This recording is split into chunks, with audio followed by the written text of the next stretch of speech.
And we're live. Hello. Hello. La la la. I realized I have to do this a little bit. Adjust I'm the sorry. camera. I do, because I was in a meeting and so I had it pulled up because it was just me sitting here. I know we're here a little bit early tonight, but We are a little bit early tonight. I feel like we're crooked. Are we? Welcome all. It is Thursday evening. I don't know that helps. It is Oh, Thursday look, evening. that's right. Generational change. I'm Jen. I'm Peter, and we are early tonight because we do have two guests that we've been wanting to have on. And we got a lot going on, man. I mean, there's like a lot of different places that we could start. Obviously, the interview between Tucker Carlson and President Vladimir Putin is making the rounds. It happened a little earlier today, and well, it probably happened yesterday, but they dropped it today. I don't have any interest in that. Well, we'll break it down. It's been broken down by Colin, the great Colin, of course, within the time frame of a couple of minutes. It's just theater. But here's where I think we should start before we do bring in any of our guests. I believe Jose Vega will be here in a few minutes. He's running against Richie Torres, Apex Darling, who doesn't want to hear from us on social media. Apparently he blocked me on something, but yeah, very rustic background. But my understanding is that public officials are not they're not supposed to block people. Yeah, I think that there's like some type of a rule, but he basically blocks anybody that he deems is like not going along with the program as far as the. So he's a coward. He's just like any other person who, unlike a George Santos, he doesn't make it maybe as obvious, or he's just truly a yes man, or maybe it's because he's. If you can't handle the dissent and the criticism and the commentary as an elected person, then you ought not be there. So either you're legislating and representing in a way that is not representative of your people, and therefore they're not happy with you, and so basically you turn off comments because they're not happy with you. Or you just want to be in an echo chamber and only want to hear the good things, but either way, you're not doing a good job as a representative. But it doesn't matter. He blocked me. The bigger story that we're going to have to talk about. I hope we blocked him back, though. Well, I think once you're blocked, it doesn't matter. All right, good. But it is a matter of principle. Do you think he's still you think he'll block you and still want to check to see what you're saying? Who knows? I do think we get hate watchers on here. There's people that come on this chat and try to best me by pointing out something that they misinterpreted from 3 years ago. Yeah, that was pretty sad. It's pathetic. These people really need to get a life. Yeah, unfortunately, that's a lot of the online life. Have been harping on me for the same exact thing. You're an evil Karen, Jim, which is so insignificant in the past few years. Like the fact that this is what still drives them is very strange to me. I feel bad for them. There was a girl on here the other night. I feel bad for her. She needs to get her mental health checked. These people are crazy. And I mean that not as in a mental illness way. Seriously, these people are very rabid and they're like dogs with a bone. Yeah, they have about the same reasoning skills. That's why they say that you need to look out for yourself, because you never know what they may be capable of doing. That's the real inherent danger of people not addressing the fact that there are those that follow people in the political arena. But you're not even somebody who is out to try to hurt people. No, it's so weird. I say it over and over again. I know that not everybody likes me. I don't need to be liked by everybody. I get that. I've been me my whole life. There's definitely people that don't like me because of whatever reason. But the idea that people that are supposedly so in the movement and so progressive and so organized and so active and so aware, and yet they're choosing to allocate their time and energy to attacking me, even if they don't like me, even if they didn't like what I said, surely I can't be the best use of your time. Surely coming after me is not I just feel like you could be a lot more productive. Surely, I know. Surely you can't be serious. Yes, I'm serious, and don't call me Shirley. But I don't get it. It just makes me kind of sad for them. I feel like they need help. A lot of people that are in political spaces, particularly on the left and the right, do need help. There's a reason why people, constantly are, devoting a significant portion of their life to social media. And look, I mean, I was guilty of it, particularly during Bernie's first presidential run. I was constantly on social media. I was constantly making news. I was constantly getting into stupid arguments. But eventually you have to recognize that it's an echo chamber and it's one that you really don't want to be a part of. And there's a lot of mental strain There's a lot of mental anguish. There's a lot of things that go on. And for a lot of people, they find comfort in basically doing the same thing over and over again on social media. That's why even when we had a light critique of Jimmy the other day, which I thought was very valid, we acknowledge the fact that Jimmy is right on a number of issues, but the way he attempts to put his message forward is a complete turnoff to a lot of people, and rightfully so. I would suggest that I didn't even mention him because I've been done talking about him for the better part of 2 years. But you said that. You think that. I couldn't care less. I don't want to give him any thought at all. The point is that you've got hundreds of thousands, if not millions of people that hear his message and listen to him and think that he's somehow the voice or the person who's leading the charge on the political left, and that's simply not the case. When you feel the need... That's unfortunate, Tony. That's very unfortunate, although not surprising. Thank you for playing it. That is appreciated. Yeah, and let me tell you, extra thank you for that one. Yeah. Got to sit through that Sleepy Joe. No, Joe is who he is. I don't know how he's not even as far as I'm concerned, he's not speaking in full coherent sentences at this point. So at this point, honestly, I don't know that he's getting to November, figuratively or literally. I don't know if he'll still be the person representing the party. I wouldn't be surprised, like we said, if they stuck somebody else in some last ditch effort. It won't work, but whatever. Or literally, this man can barely keep his eyes open and form sentences. So, by the way, people who don't know this, who are young, I know we do have some older people like me, aging is exponential. Aging is exponential. So the difference between 40 and 50 is definitely not as harsh as the difference between 50 and 60 and so on. So when you get to that point where he is, honestly, between now and November, that a lot can happen, and he's barely staying awake now. I'm just saying, I don't see how he's making it. So it has been brought to our attention that apparently President Biden has been declared mentally unfit to testify in a case against his son, Hunter Biden, or in a case for his son, Hunter Biden. Wait. Mentally unfit to testify. Yeah. Not just that it's privileged or anything like that. That he can't remember when his son passed away. He can't remember when he was vice president. Look, whether this is just something that's being leaked. Like a judge deemed him mentally. There was I'd have to pull it up, but yes. That's glorious. Let's just add that to the pile of lunacy. Again, for me, this just speaks to the greater problem here, which is our system is falling apart. And people want to pretend that it isn't until eventually they just have to accept that it is. If anybody knows a thing or two about what it means to accelerate that point, because we are living in a broken economic and political system, it is activist from New York City, Jose Vega, who has decided that he's not just going to be taking action outside the system. He's going to attempt to take action within it. I love it because you know what? I get the arguments that a lot of our friends make about that the electoral politics is dead and that they just cheat. And they do. And that's all true. But you can't just not do anything. True. That's why people cannot just sit on You got to do both. You throw all the shit against the wall, something's going to stick. Well, if he's going to run against anybody, he might as well run against the absolute worst that there is to offer. We were literally just talking about, and bring him on, because Jose, I have been blocked by Richie Torres. Yeah, well, he and many others, but I wonder if Jose has been blocked. He is now. Jose's definitely been blocked. He is now a candidate for New York's 15th congressional district as an independent, which means he will face Richie Torres in November 2024. Excellent. Jose Vega, welcome to the Federation. Hey, thank you for having me. Absolutely. So let's talk about this, because you are one of those people that I think of as a very ground activist person. And by ground, I mean spiritually too, but I meant like an on the ground activist person.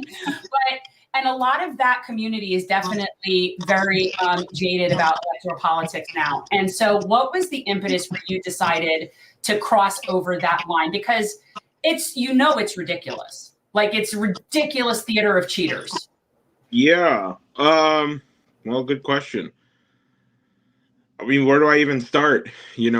I'm done yelling up at meetings. I got to run, right? Like, but what was it? And also, we're not fans of Richie Torres, so I get that. Well, I mean, the Bronx is one of these places that has been long forgotten by the United States. I mean, I'm running in the poorest congressional district in the country. And, Wow. I grew up here. I was born here. I love this place, and I want to redefine what it means to be for the Bronx. You know, when you think about the Bronx, what do you think of? You think of the poverty. You think of the illiteracy. You think of the, the violence. There's a long list of things you think of when you think of the Bronx, and I mean, I wasn't making any promises about whether or not I'm going to win or even get a vote, because running as an independent is a difficult challenge, but. I didn't want to strip people of their dignity, because when you go to the ballot box in November, I don't think any of the candidates are any good. And certainly not in the Bronx, where Richie Torres will be on the ballot box, and he's going unopposed right now. Nobody's challenging him in the primary. Nobody's challenging him on the Republican line. So, I mean, or even if there was a Republican challenging him, I mean, I don't want to give people that I don't want to strip people of their dignity where they can only vote between, am I going to take a shot of poison or am I going to take a bullet to the head? Yeah. This year, right? I wanted to give people another chance. I wanted to give people another way, a new way, to move past the party system, so that this way people can say, you know what, forget both parties, and that's what I'm doing. That's what I'm here for. What's the demographic? Like, what in terms of not socioeconomic, and not in terms of the political demographic, and the space where you as an independent can get, gain vote, because you obviously want to pull from all directions.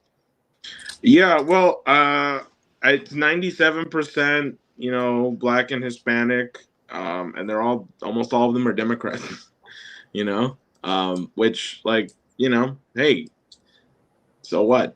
It's not like they're actually Democrats. I mean, well, to be honest, I mean, we're on YouTube, right? Yeah. All right, there's Electric Frog. I think you can figure out like what that is supposed to mean. Yeah. I was sitting with a former state assemblyman here in the Bronx, and I won't say whom, but this person, who had like a lot of status, who's long left the party, or long left his seat, I should say. We were asking this person about advice, who should we talk to? How should we, proceed? Because it was not just me, it was me and Diane Sayre. She's running for U.S. Senate. So she's a statewide independent candidate. And we asked him, like, so what do you think we should do? Who should we talk to and stuff? And he says, well, I was there when they took the voting machines and they put them into the Board of Elections, and then they just started switching all the machines around, and they just started switching all the levers around. And I was like, you need to go public with this. He said, you need to come on, my podcast, Declaring Independence, youtube.com/Declaring Independence. Well, we should make sure it's in the description. Well, sure. Although I haven't, the last time I uploaded was in December with Oliver Stone. So I'm really bad at keeping up with my channel, but people should go to votevega.nyc instead. That we will put up. And donate. But, so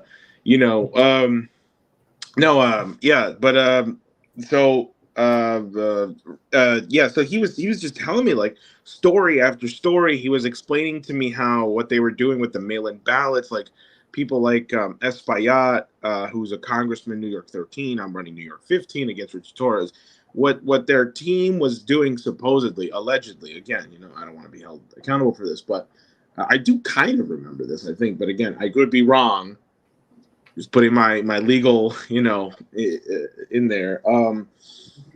What they were doing with the mail-in ballots in the senior centers was they were pre-filling them out, and then they were giving it to the elderly people and having them just sign it off, even though it was already pre-filled out. Yeah, ballot harvesting.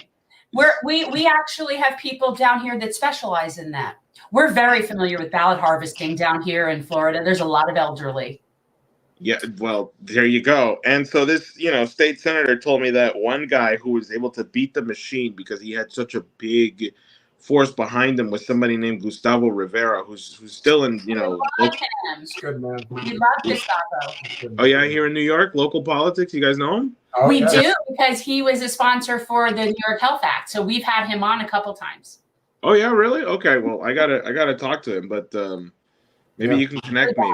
But yeah, so he told me that, Gustavo Rivera came under attack in the press, and they did try to, electric frog him out, but because he had this machine, this massive machine, he was able to counteract all the electric fraud going on. And I think that what my guy told me was that he had a way bigger vote than what he actually ended up with, officially. So,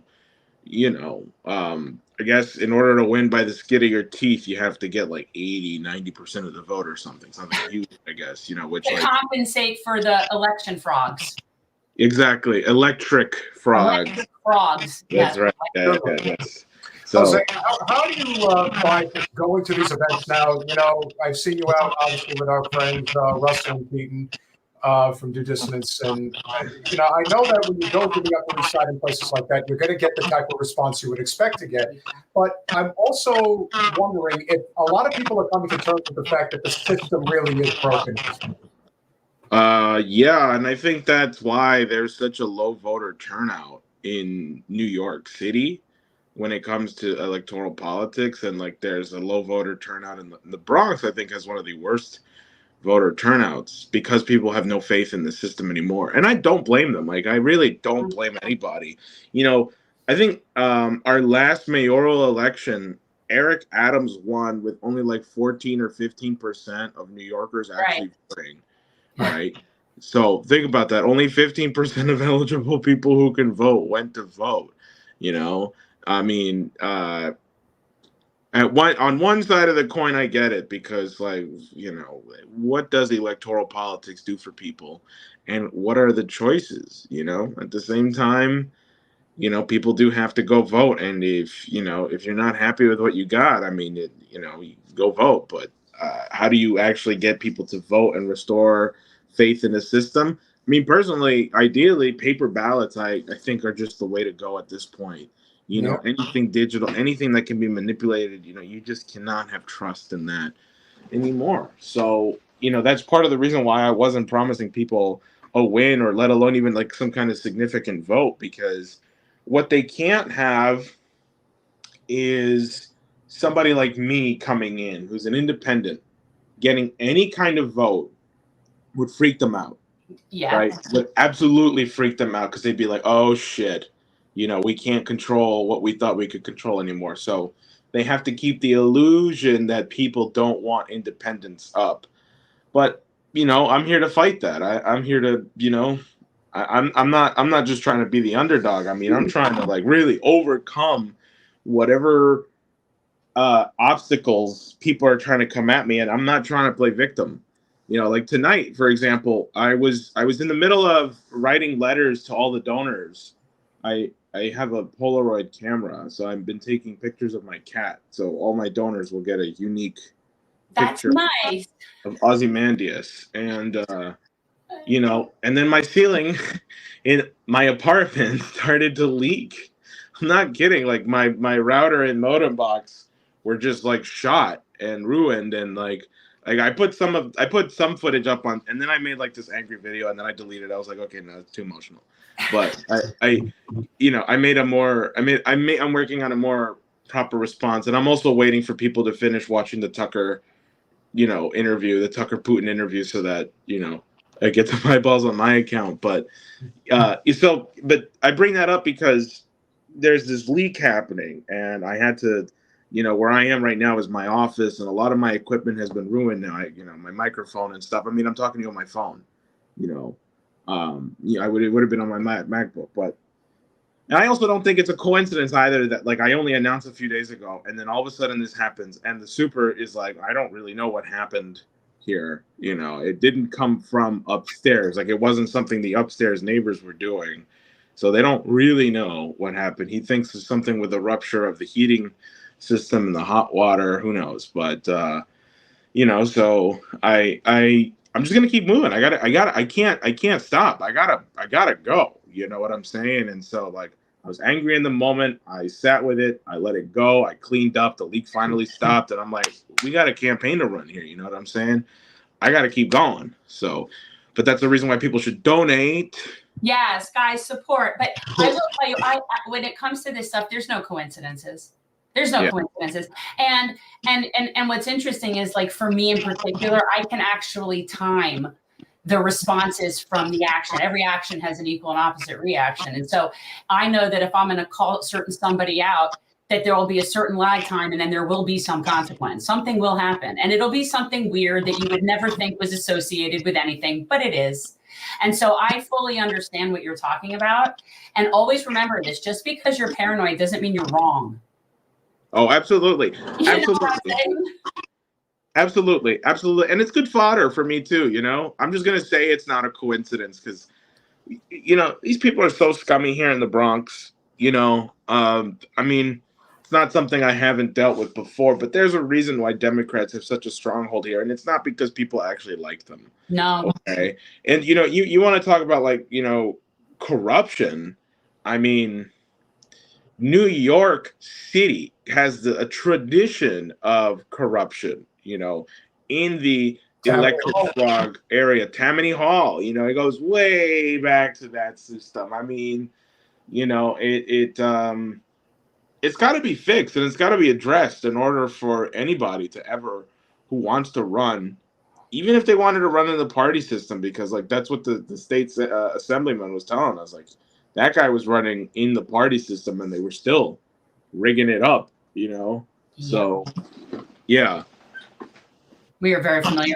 And like, talk a little bit about, you know, I know what my issues are with somebody like Richie Torres, but when you come from a really impoverished district and it's almost like the lack of doing something is so much more egregious. Like we've had Marcel Dixon on and he'll talk about like Jim Clyburn and it's also an extremely poor district in South Carolina.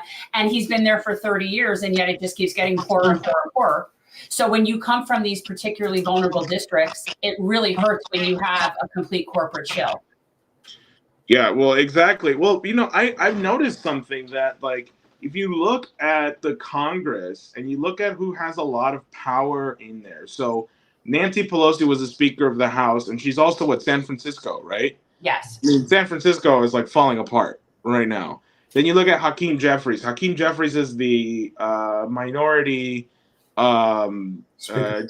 speaker, right? So he also represents parts of East Brooklyn, you know, which is like also completely messed up. Richie Torres is on the track. He's a sophomore congressman, so he's on his second term right now.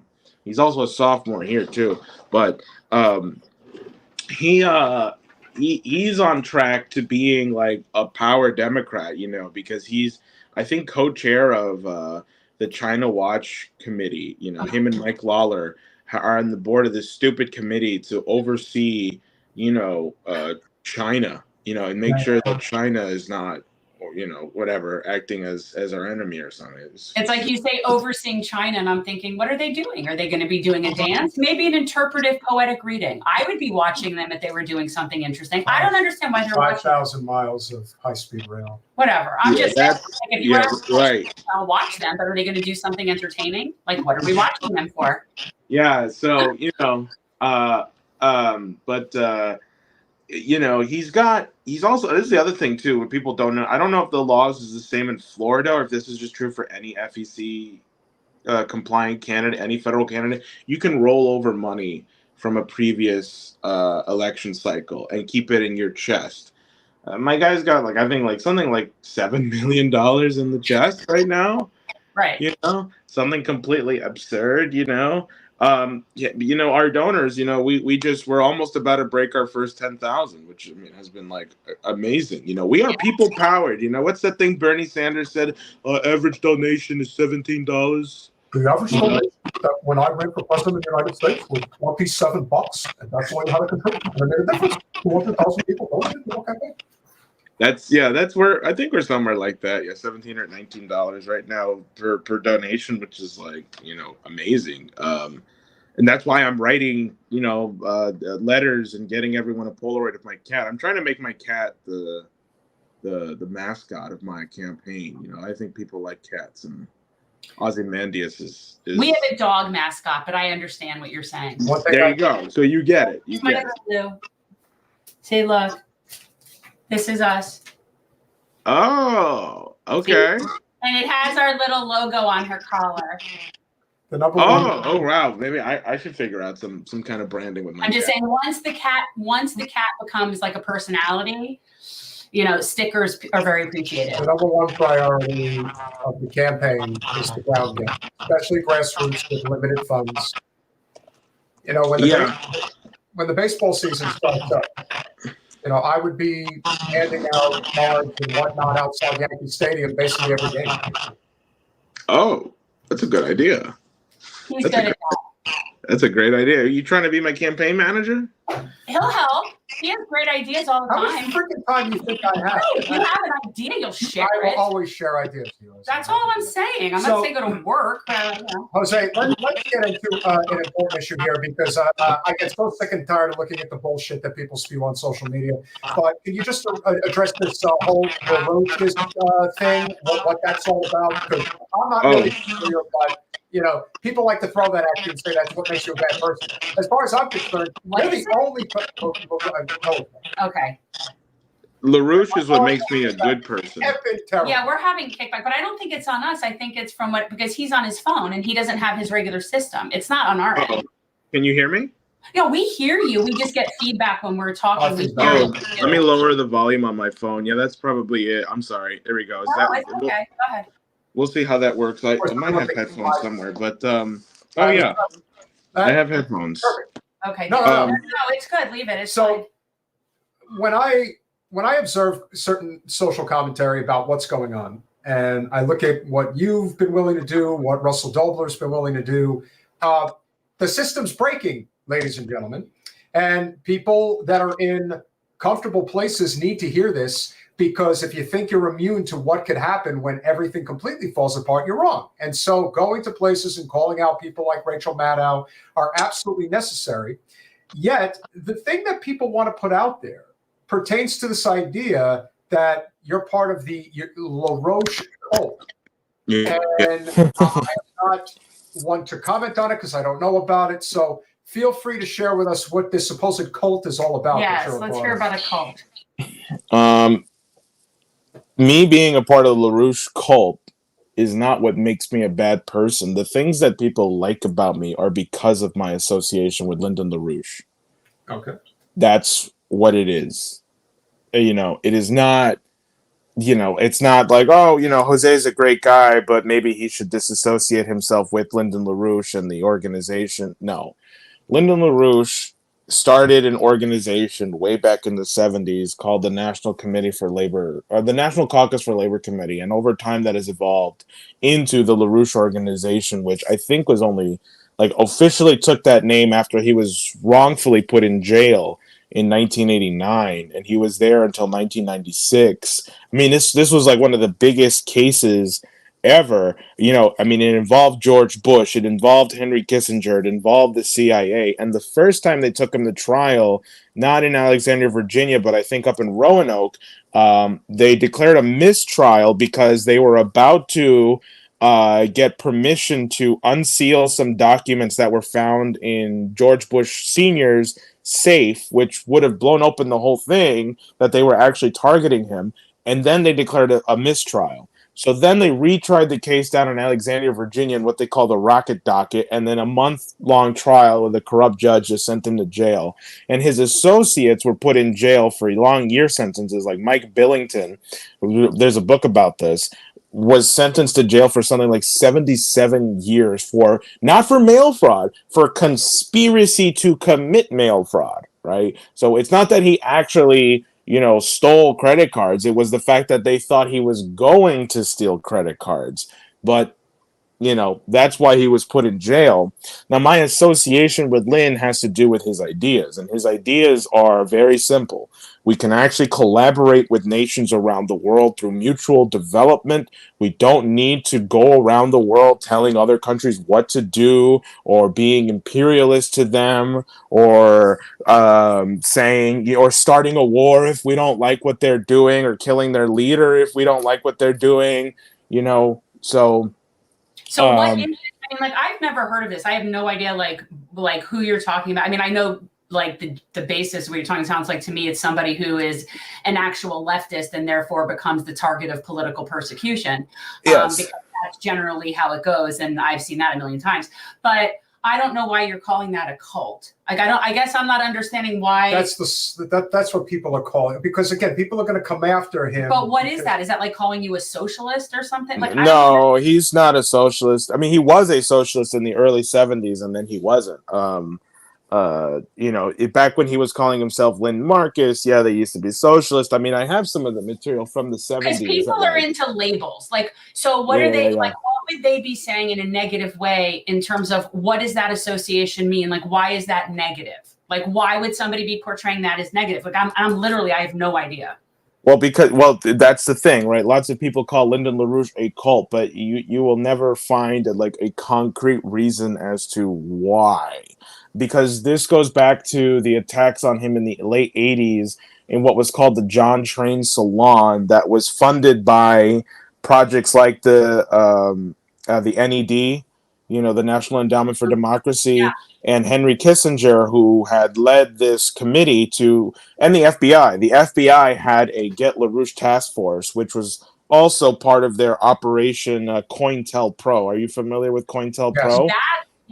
Yeah, so COINTELPRO was designed to go after any potent organizations in the 70s and 80s that were actually making any kind of significant change. And I mean, and we FOIA'd all the documents on this, on how they actually came after Lynn and whatnot. But if you Google him today, handle for money and collected for him as a supreme leader.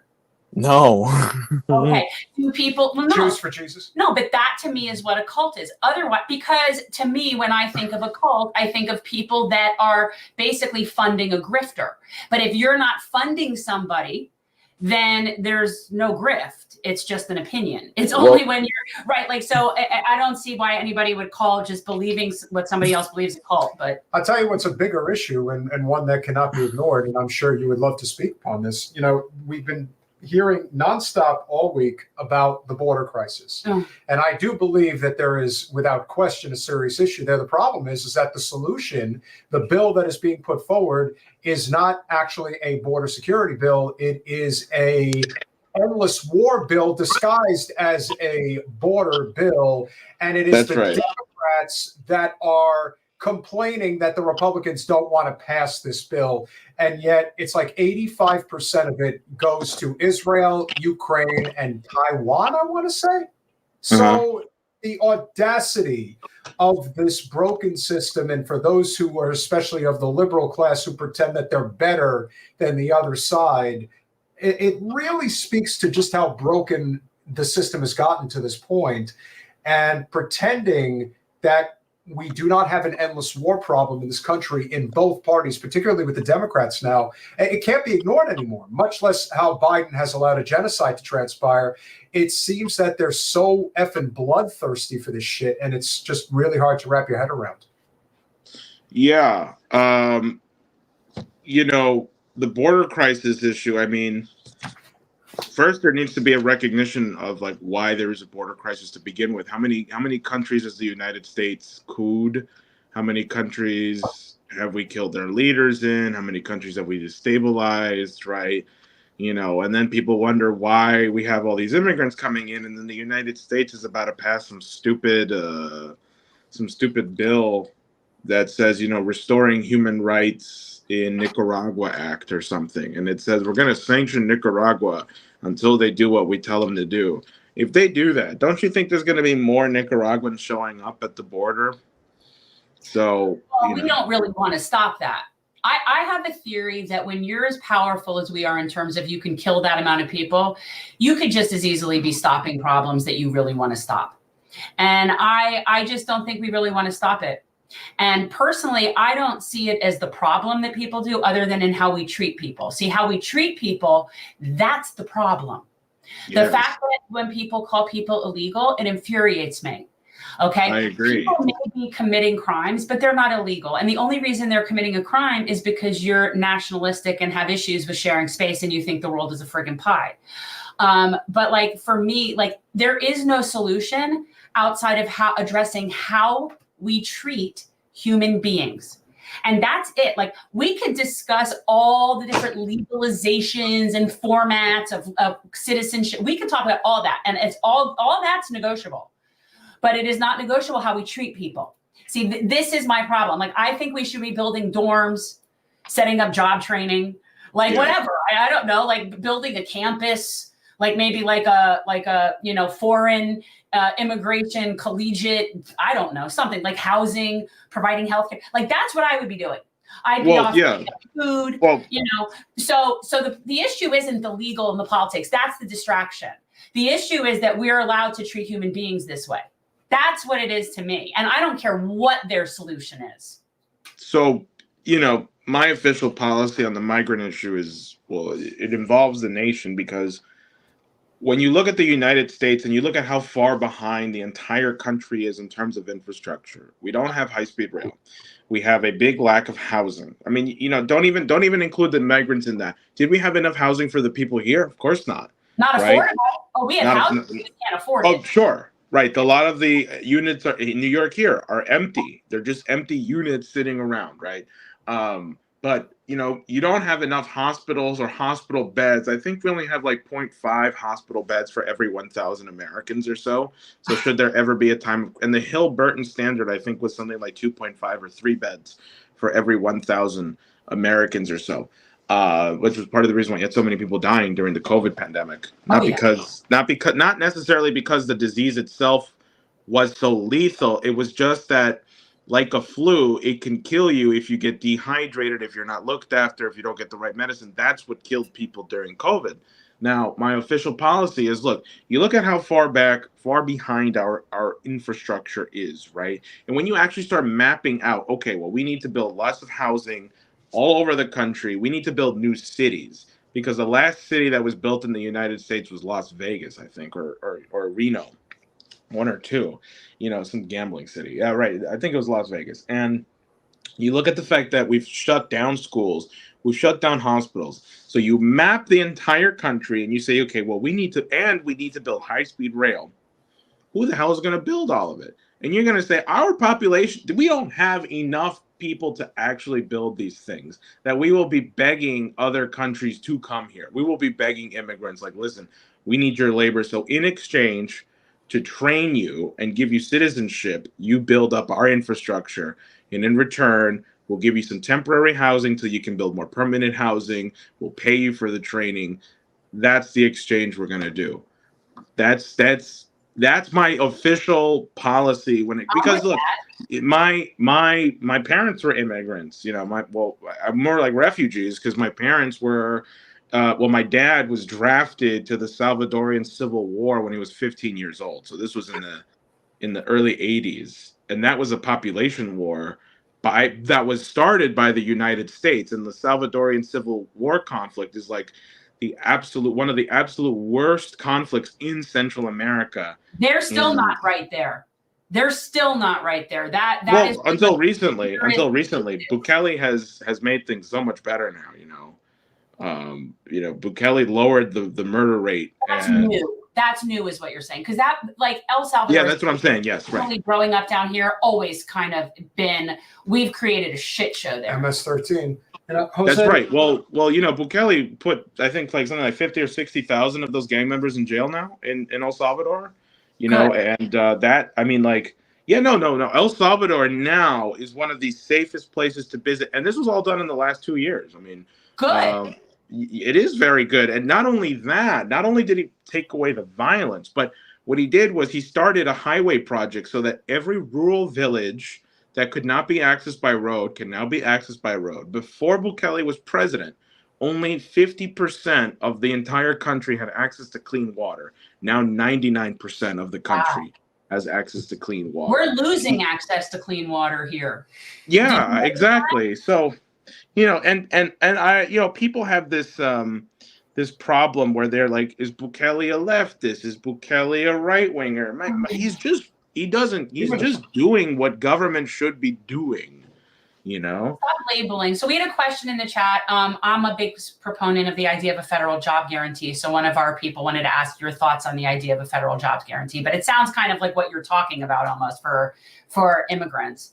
Oh, well, even better, I mean, than just a federal job. Yeah, I mean, yes, definitely a federal job guarantee. Yeah. Definitely just, you know, better than just a federal job guarantee. I mean, I think I have this idea, which is my official policy for the Bronx, which, votevega.nyc 2.0, which the website's going to get revamped with our merch store and our policy page. I put up that web page in like a week because I paid some people to make the branding for me and the website for me, and I said, listen, I got to make this announcement. I have to announce.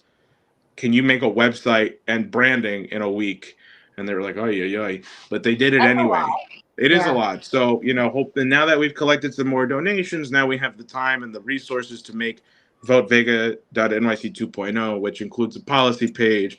It includes, I would like to highlight mutual aid. That's something, there are people who are doing mutual aid, not just here in the Bronx, but anywhere. The way I see my campaign is it's a national one, but, right. So the federal jobs guarantee, right. And my policy for the Bronx is this. Look, you see the Bronx, and this is included in what I was just talking about, the national vision, but the people of the Bronx who say that, it's bad, like I said, you think of the violence, you think of the poverty, you think of the illiteracy rate. Okay. You got to take the kids of the Bronx who are 18 to 26. Some of them might be high school dropouts. Some of them might be juvie delinquents. Some of them might be whatever. And you say, look, we're going to take you out of the neighborhood for a couple of years. You're going to get to go to basically the equivalent of an intensive 2-year program similar to VOTEC. And, it's basically going to be like going away for school. Right, you're going to learn how to read, but more importantly, you're going to learn important skills like welding. You're going to learn carpentry. You're going to learn the things you need to know how to build things with your hands, right? And then man skills. And I don't mean any sexism by it. Just let me be the old lady that I am. Those are man skills, and I like it. Well, women can do it too if they want. I know, but I'm just saying, like hand skill, like just like things. When I say man skills, I mean man-made.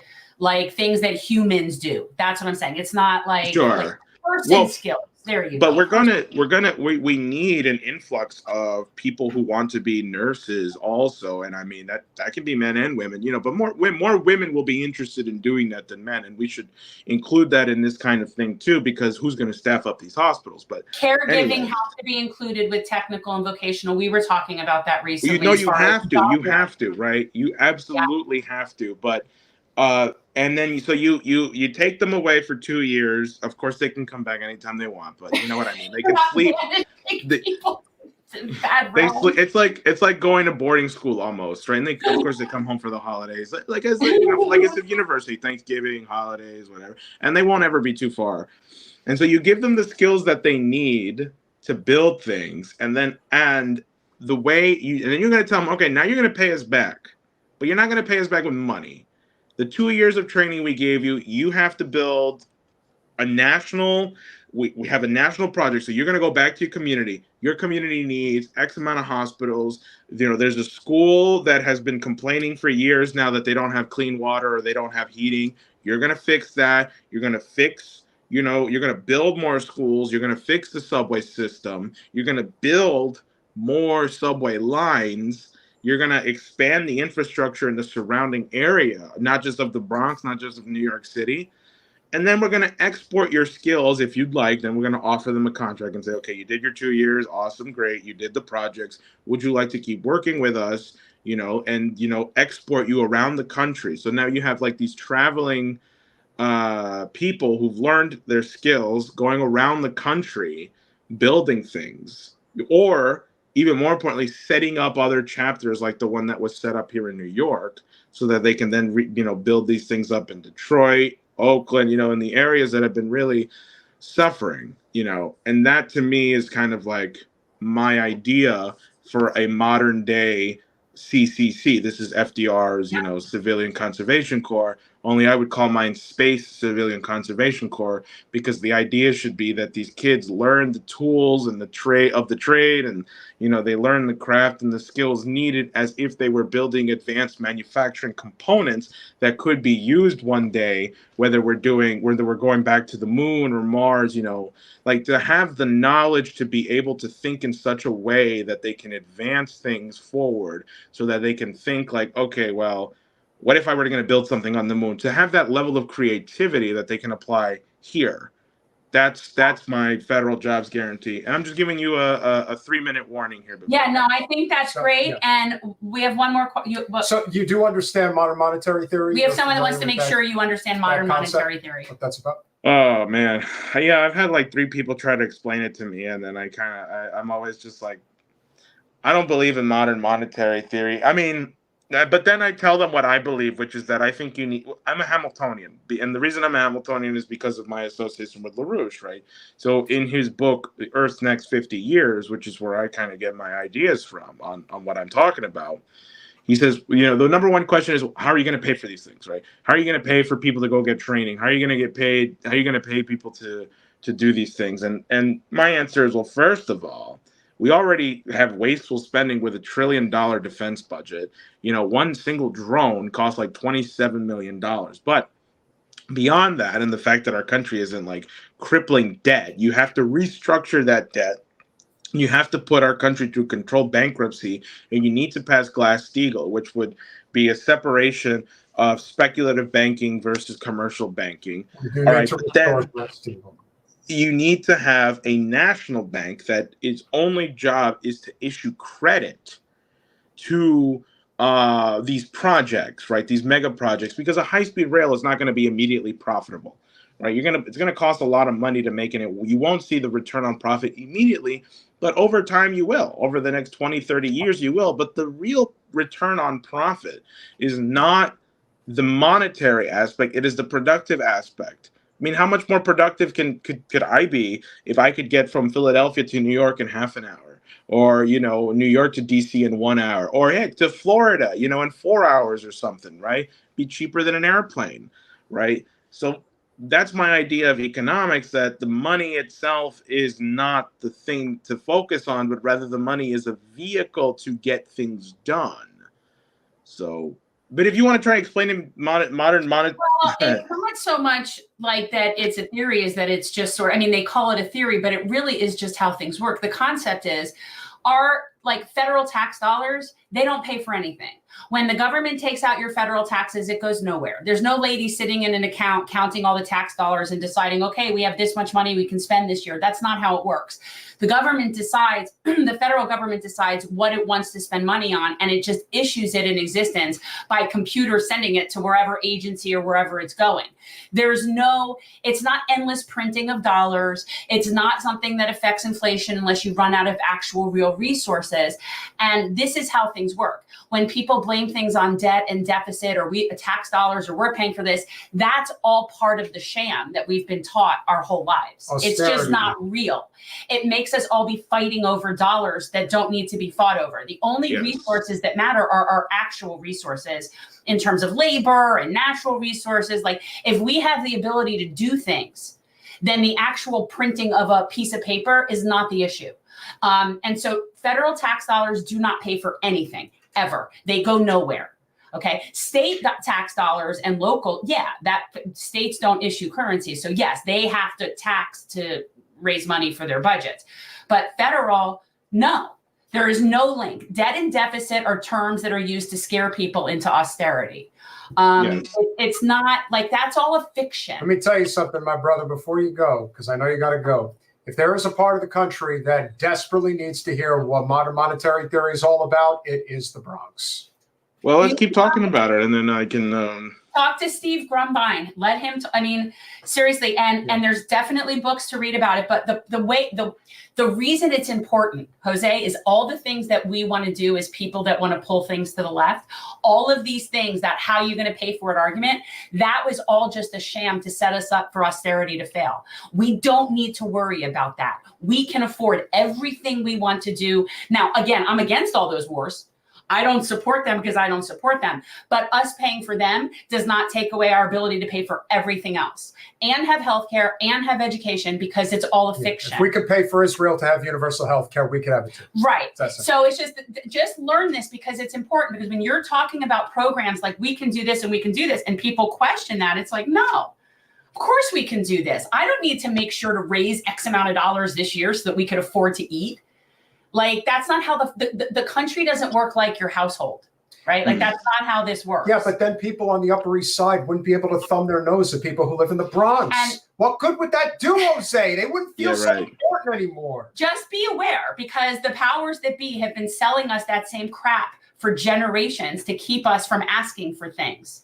And it's not accurate. Guys, please make sure that you go to votejose.nyc. Vote Vega. Vote Vega. Vote Vega. No, I got to cue it up. .nyc. Vote Vega. .nyc. Okay. So, yes, please get over to vote. Here we go. Get over to votevega.nyc, a true grassroots campaign, independent for the United States Congress, running against AIPAC's favorite son, Richie Torres. And seriously, Jose, if you ever like want to chat or need advice or have a question or anything, I'm happy to like help you. And I would ask him to. And he is busy, but of course, no, you guys have experience. You guys ran against DSW, so I mean, yeah, I'd be happy to chat. I have to run, but thank you. Go ahead. This was fun. And yeah, take care, y'all. It isn't easy to do this. No. And of course, the fact that he's choosing to do it as an independent, which I see why, though. First of all, in his particular case, it does make sense. Every district is different. Every seat is different. Every race is different. You have to be strategic for where you are, the time and place. And I agree with him in this case. He's absolutely right. Big dumb animal. Please make sure Jose addresses the very wealthy part of District 15. Now, even though we didn't get into that, it's not just that district where they're doing that. They're doing it everywhere. It's pink washing. They're doing it in Jamal Bowman's district, where basically what the Democrats end up doing, because everyone thinks it's just the Republicans that gerrymander. They both freaking do it. If the Democrats weren't so horrible at gerrymandering, then probably Melanie DeRigo would probably be in Congress. The only state where the Republicans truly bit off more than they can chew was in Ohio, and they got shafted for it. But you know what? The Democrats tried to get the 26 congressional districts in New York. They tried to make it 23-3. And let me tell you, the liberals online were cheering it. Of course. Oh, yes. They like it when it goes their way. But if it goes, these are people that only act with emotion. They are incapable of reason, because if you can only see it from one angle, then you are not acting with reason. Well, if there's anybody who only sees it from one angle, it's not me. No, it's not you, but it is somebody that we are very familiar with. And again, I can't help it because this is just one of those times where it's so obvious that this person is completely far gone. Colin, if you would, please cue up the Hillary video in the bottom. There's a Hillary video I have to watch? Oh, yeah. This is good. God. It's good stuff. It's good stuff. Oh, that woman is like, she will not go away. What I want to know is simply this. Why does anybody care what Hillary Clinton's opinion is about anything? All I can hear is my mom going, give her the hook. Yeah. Give her the hook. And not only did she not get the hook, but she felt the need. What a surprise. Hillary Clinton was called upon to give her opinion about Tucker Carlson interviewing Vladimir Putin. So you know exactly how this one's going to go. So I can't believe I have to watch this. Like a puppy dog. He somehow has, after having been fired from so many outlets in the United States, I would not be surprised if he emerges with a contract with an outlet, because he is a useful idiot. I have to fix your eyebrows. So this is a person who is talking about Tucker Carlson. He was the #1 rated cable news host in the United States. Betcha he has more followers than she does. He was fired because he was speaking a little too much about endless war in Ukraine and Israel. And that's why he got canned, because he doesn't go along with that. That's why everyone gets canned. At the end of the day, really, the bottom line, when it comes to the media, the people that get canned are the anti-war people. That's been, and yes, Ed Schultz for talking about Bernie Sanders, but consistently the anti-war people get canned. Hillary Clinton met with Vladimir Putin. And yet for some strange, stupid reason, Oliver Stone has interviewed him. I know that there was another person. Oh, I love when they said that Jill Stein was a Russian asset because she was once at a dinner with him. But Tucker Carlson interviews him, and he's got to be a Russian asset now. Well, they all are. Yeah. Well, anybody that Hillary Clinton deems a Russian asset must be one, because cannot and will never accept. When you're a true sociopath, it's everybody but you. It's like Nancy Pelosi telling the ceasefire activists that that's what Putin's message is. That's Putin's message. You know what, though? But here's the thing, Nancy, if Putin's message is ceasefire now, I'm on board with that. Yeah. So, okay, we'll go with Putin. He says things that are not true. He parrots Vladimir Putin's pack of lies about Ukraine. So I don't see why Putin wouldn't give him an interview, because through him, he can, continue to lie about what his, objectives are in Ukraine and what he expects to see happen. It's really quite sad that not just somebody like Tucker Carlson, who has, as I said, been fired so many times because she is saying that because she really, that's not what she wants to say. You could tell that she really wants to say that scumbag, that little pissant. I just find it funny because she's the one who seemingly can't keep a job. She's the one who seemingly is a consistent liar, pathological liar. Perfect freeze frame, by the way. Yeah, it is. But it's always so telling to me, because generally speaking, when people are calling out other people, it's really a projection of themselves. And this is perfect. Like literally everything that she is saying is stuff that she does. It's really weird. It was my presidency. It was my turn. She's like, he can't keep a job. He can't kind of thing, or he has to, whatever. This woman can't stay anywhere. By the way, apparently nobody wants you. In the first hour that this interview was dropped on X, Twitter. I can't imagine the comments. Can't call this straight. No, it's been viewed already over 10 million times. I wonder what's the ratio. Oh, I'm sure that no, actually a lot of people are just appreciating. Well, that's why I said we're gonna, after our next interview, we are going to do a little highlight reel of the actual interview and what was discussed. But even more so, just because you can tell. How tall is Putin? He's not very tall. No, I know. I think he's small, and I think that's part of the problem. Well, sort of. It's the Mussolini thing. Yeah. Well, I just think he's short. Same thing with DeSantis. Same thing with Lindsey Graham. Yeah, but Putin in particular, I think, has definitely a complex about that. I think he's short. Yeah. Well, it is what it is. Because Tucker Carlson, he seems unable to, correlate his reporting with the truth, but also because it's a sign that there are people in this country right now who are like a fifth column for Vladimir Putin. And why? I don't know. I mean, why are certain Republicans throwing their lot in? Why are, other Americans basically believing Putin? Why did Trump believe Putin more than our 11 intelligence agencies? I don't know. Do you have a working theory on that? Okay, so there you go. So there's where the rubber meets the road. It becomes this, how come Tucker Carlson doesn't believe our 11 intelligence agencies? You mean the intelligence agencies that are constantly shown to be lying, that always act on behalf of corporate special interests first and only most? I am so waiting for the one time that anybody who is presented with that on the other end, whether it's a reporter or another politician or someone, says, why would anybody believe them? They're always lying. I am waiting for someone to say that, because this isn't the first time that this talking point has come up. It isn't. Debbie Wasserman Schultz has said it about other people too, about people that refuse to accept the talking points of the deep state. This is what we went into with, this was why Rashida Tlaib was getting censured for saying things, because they were saying she refuses to accept what our intelligence is telling us. You mean because she has half a brain and has been paying attention? This was always... I mean, for the love of all that is holy, I don't think they ever tell the truth. Why would anybody ever believe them? And quite honestly, even if they ever were telling the truth, these are people. See, when I was a little kid, my mom used to play me this Peter and the Wolf. Danny. Peter and the Wolf, which is basically the story of the boy who cried wolf. Well, yes.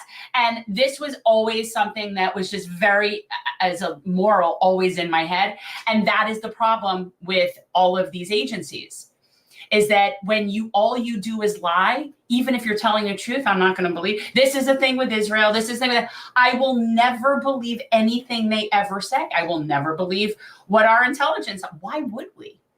I think you'd have a harder time proving why we should believe you than why we shouldn't. In fact, I know that. That would be a good debate. See, now that would be an interesting, academic debate, believing or not believing our intelligence agencies. And I can tell you, over the past 20 years, I have so much more evidence on my team. Which is, if I were a debate person, I would argue we absolutely 100% cannot trust anything that comes out of their mouth. I agree 1,000%. There is nothing to trust. Well, and they very well might say truthful things every once in a while. They might, but it doesn't matter. Sure. It's completely irrelevant. They're just it's dead.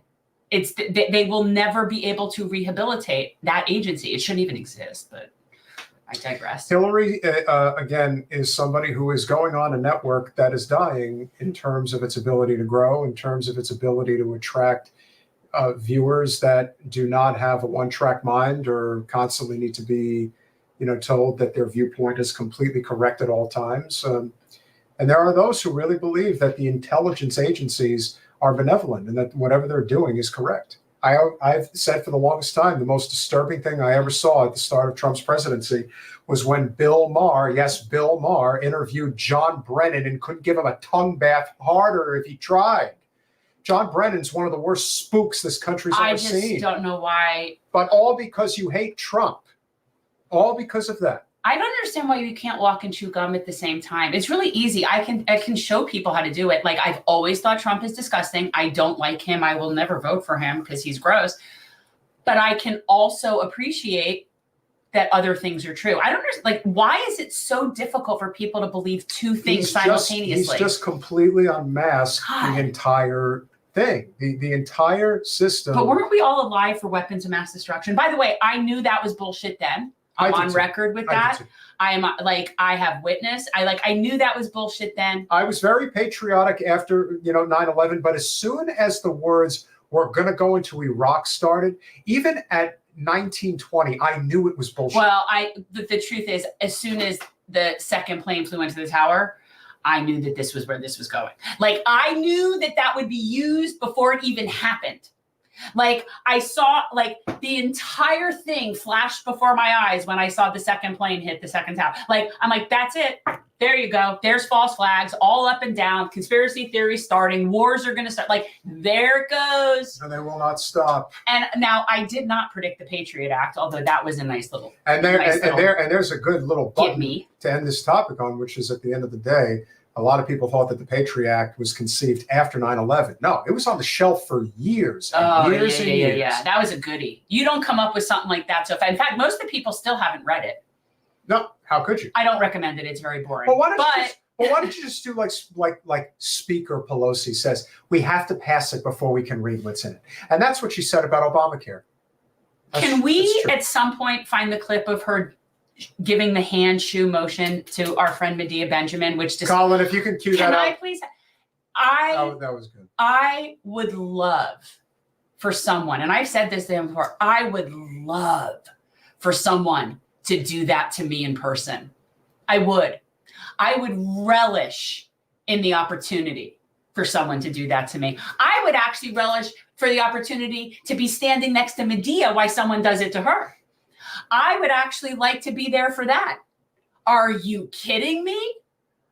Oh, it is you guys, you have to at some point, I don't know whether we have it or not, there's a video of Medea walking down the hallway questioning Nancy Pelosi, not giving her a moment of peace, which she should not have.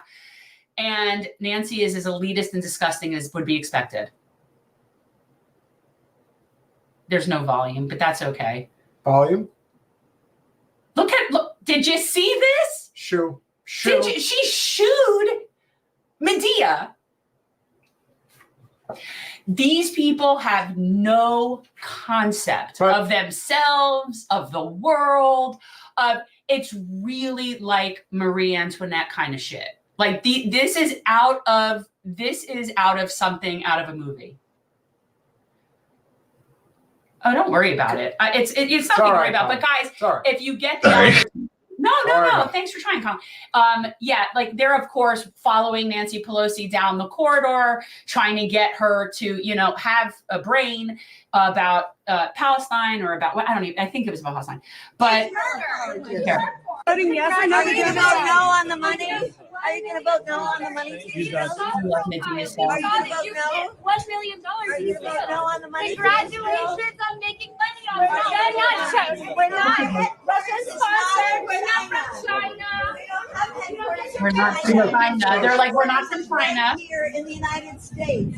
And we don't want you giving any more money to Israel. Our bridges are crumbling. San Francisco has so many problems. We need the money at home. Congresswoman, we need the money at home. Shame on you. Shame on you. You almost wanted to snap back right there. Did you see? You turned to snap back. Don't call us Russian apologists or Chinese apologists. You are an Israel apologist. You are an Israel apologist. You're an Israel apologist. Stop supporting genocide. She really wanted to go at her when she said, because she said we're not Chinese or Russian apologists. We're proud Americans, and that really pissed her off. The whole thing. She just cannot. And again, keep it up. I swear, I love those women so much. I do. I love the code. I like all these people. To the people that are basically camped out at Blinken's house, I see you. I appreciate you. Keep it up. We see these people. I do. I see those people outside of Blinken's house. You people outside of Schumer's house. Everybody who is doing that can't do that. I see you. I appreciate you. I wish I had the opportunity where I lived where that was a possibility. These people should not have a moment's peace from the minute they are in a public space until they're back. There should not be a moment's peace for these people. If you're not going to answer your constituents, then they're going to follow you around. As they should. So we are going to queue up this interview. I have no doubt that there are some interesting sound bites in here, Colin, that you have put together. Tucker Carlson interviewing Vladimir Putin. Blew up Nord Stream. You for sure. I was busy that day. Nate, do you have? I did not blow up Nord Stream. Thank you, though. У вас лично, может быть, есть алиби. У вас лично. You personally may have an alibi, but the CIA has no such alibi. Oh, yeah, you see, and this is what I've said. Ain't that hurtful? And what I've said from the very beginning is that the blowing up the Nord Stream pipeline is what turned what could have ended within a number of weeks to something that now is a quagmire for many, many years. Because who is the most obvious person to do that? The Central Intelligence Agency. No, I mean, I was just talking in terms of countries. Oh, of course. Well, that's what I mean. Which country is most likely to do that? Well, even if it is technically Ukraine, nothing is being done without our assistance. Of course not. That's why this whole thing when you think about hundreds of billions of dollars, it's types of money that you can't wrap your mind around. Ukraine is not doing this on their own. They're not figuring it out. They're not capable. Don't be absurd. Yeah. Do you have evidence that NATO or the CIA did it?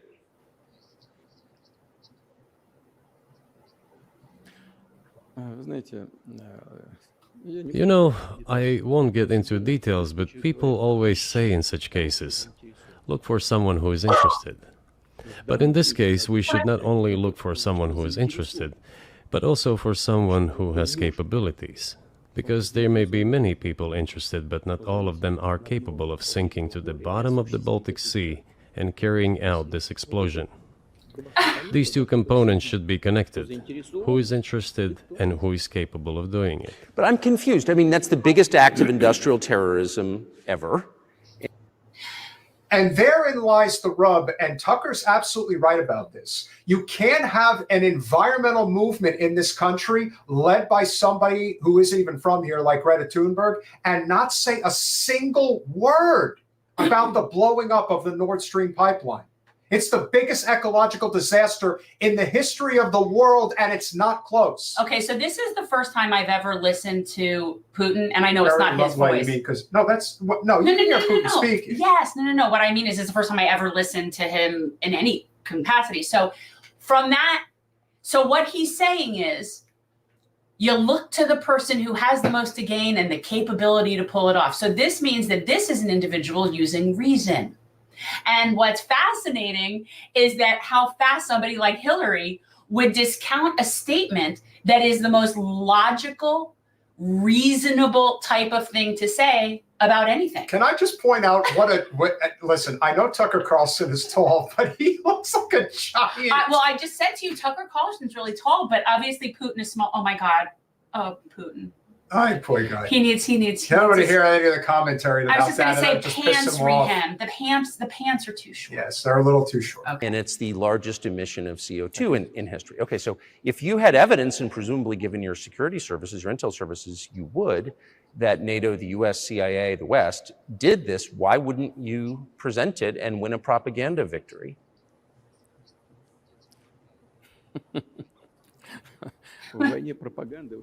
In the war of propaganda, it is very difficult to defeat the United States because the United States controls all the world's media and many European media. The ultimate beneficiary of the biggest European media are American financial institutions. Don't you know that? So it is possible to get involved in this work, but it is cost prohibitive, so to speak. We can simply shine the spotlight on our sources of information, and we will not achieve results. It is clear to the whole world what happened, and even American analysts talk about it directly. It's true. Yes. So I just want to make sure I'm not misunderstanding what you're saying. I don't think that I am. I think you're saying you want a negotiated settlement to what's happening in Ukraine. And I'm sure that that is the case. He tried. Like, he actually tried before invading Ukraine to deal with this. Again, I'm still not seeing how anything about him is unreasonable. And yet the scary part is there really is this idea of American exceptionalism that a lot of people still don't recognize that they have within their DNA. They still think that everything we do is completely acceptable, that we can just run roughshod over the entire world, and that the second that when you do this and then the person hits back, it's, oh my God, why the hell would you do that? Well, and just so American centric and how we think about things. And it's just a point of reference. Like, I don't know if people remember, like, that we used to, when I was little, the term Oriental was acceptable. Well, it was acceptable. It certainly wasn't considered rude. It was considered acceptable. And if you ever look up the word Orient, which is how we always refer to, obviously, Asia as the Orient, it has to do with, we are the center and they're oriented over there. Well, just that it's centered around us and they're oriented over there. Even our language and how we talk about other continents, other people is very, very diminutive. And when he's sitting there and saying that, I actually can almost, as somebody who actually comes from Russian people, my family, I'm like, I want to say 3/4 like Russian. Many generations ago, I don't. But like when I hear him talk about this sort of American and Western European hegemony that he has to deal with, I can get that. Like, I feel that. And as Russians, feeling that sort of level of being condescended to and demeaned and always talked to. And we really have no idea what the rest of the world says about it. I do, because I particularly look for it, but we're not told. The entire world believes that we did what he's saying we did. Yeah, that's the truth. They all do. They all believe that America blew up the pipeline.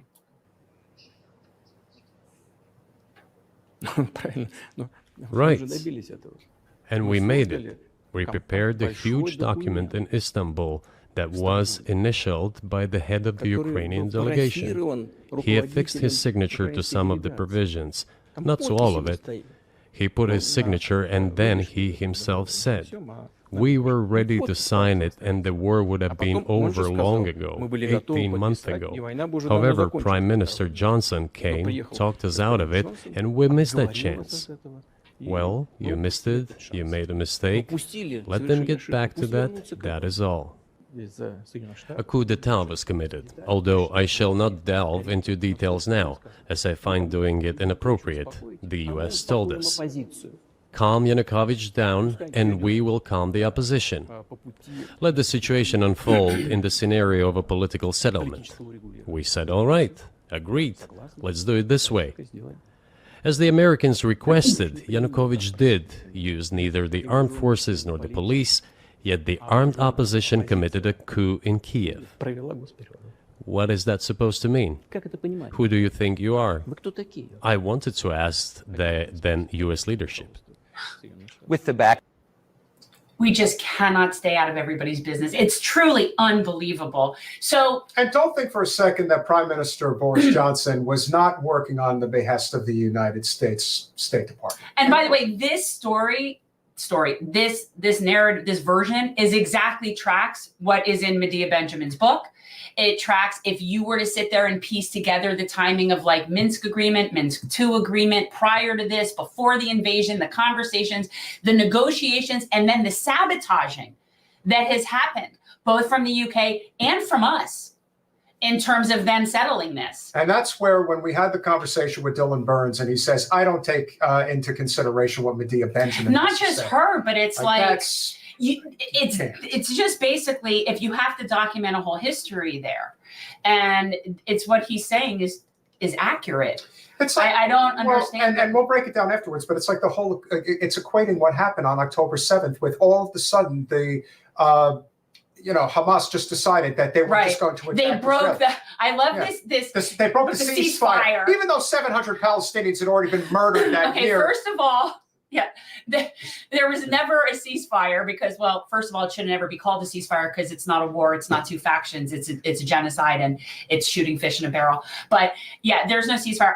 It's the same thing with this. There was ample opportunity for this to resolve without death and destruction prior to Russia's invasion. And yet we didn't do that. I wonder why. But the 11, just as Hillary Clinton said, the 11 intelligence agencies said, no, that's not how it happened.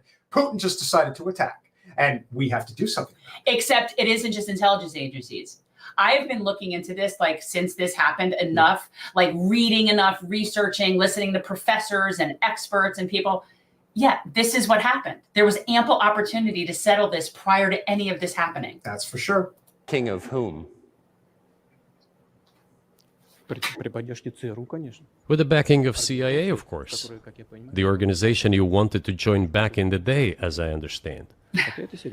We should thank God they didn't let you in. Although, it is a serious organization. I understand. My former vis-a-vis, in the sense that I served in the first main directorate, Soviet Union's intelligence service. They have always been our opponents. A job is a job. I appreciate all the time you've given us.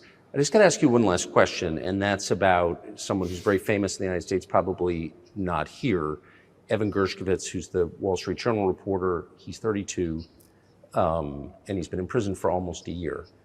This is a huge story in the United States, and I just want to ask you directly, without getting into the details of it or your version of what happened, if as a sign of your decency, you would be willing to release him to us and we'll bring him back to the United States. That's balls. That's balls. Yeah. Wow. Okay. Before he even continues, the fact that Tucker had the gall to ask it. He just asked Vladimir Putin to release somebody. Like, we can't even get interviewers to push back a little bit on shit, and he just asked for the release of a he's political prisoner. He's asking this question. Wow. Inside the Kremlin. He's asking it inside the fortress. That's balls. That takes a lot of guts, man. That is a lot of guts to do that. I mean, I don't know what they had pre-planned or not. Like, I don't know what was okay to ask. We don't know. Like, for all I know, they looked at it and said, okay, fine, you can ask that. It's just the one thing you can say about it. If there's one thing you could say about Tucker Carlson, and here's the big difference between because he is, in terms of who is the most popular political figure in the MAGA movement outside of Trump, it is definitely him. It's not, he's number two. But here's the difference between him and Trump. Tucker, genuinely, from what I've seen, he's not motivated by the money. Well, he's already got a ton of it. Trump is motivated by money and power. A lot of them are all motivated by money. Trump's not motivated by more and more money as much as playing the money game and power. But I don't think that's Tucker's thing. Tucker really... I think he's elitist is all get out. Absolutely, 100%.